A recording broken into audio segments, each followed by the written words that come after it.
No truly holistic plan would be complete without thoroughly addressing long-term tax planning. After all, the difference between, say, $10,000 a month of taxable income and $10,000 a month of tax-free income could be dramatic.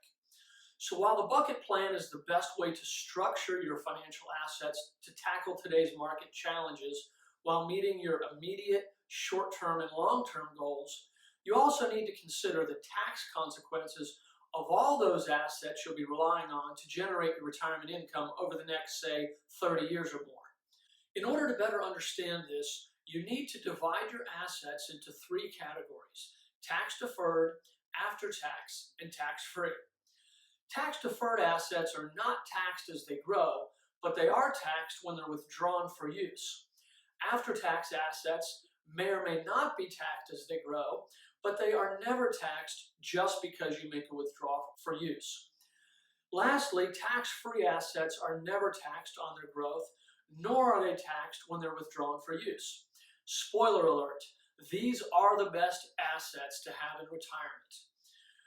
The biggest problem I see is that people these days tend to have the vast majority of their money in tax-deferred assets because we've all been encouraged to pour our money into those types of vehicles.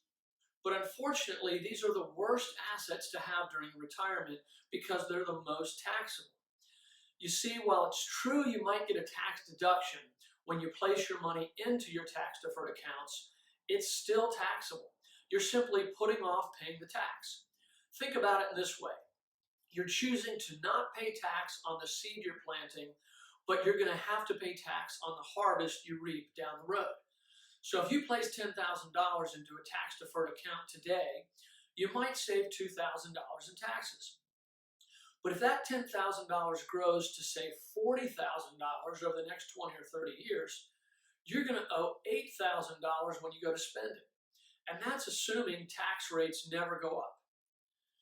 The second biggest problem I see is that most people don't incorporate long-term tax planning into their retirement plan.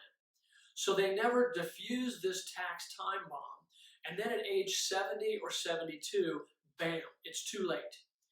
I meet with lots of retirees who can't believe they are facing a tax problem at age 72 because no one ever explained it to them, much less helped them design a solution. And most of these people have advisors. It's unbelievable. Most people, including accountants, only think about taxes in terms of this year or maybe next. We want to help you think about taxes in terms of the next 30 years. That's why it's so important to have a detailed retirement income plan that considers the interactions between your Social Security, your pensions, your tax-deferred, your after-tax, and tax-free income sources over time. Now, we've really just scratched the surface here in terms of taxes and retirement. But if you'd like to learn more about creating a tax-free retirement, just call the office and schedule an in-person or virtual appointment. We serve clients throughout the United States, and we'd be happy to help you too.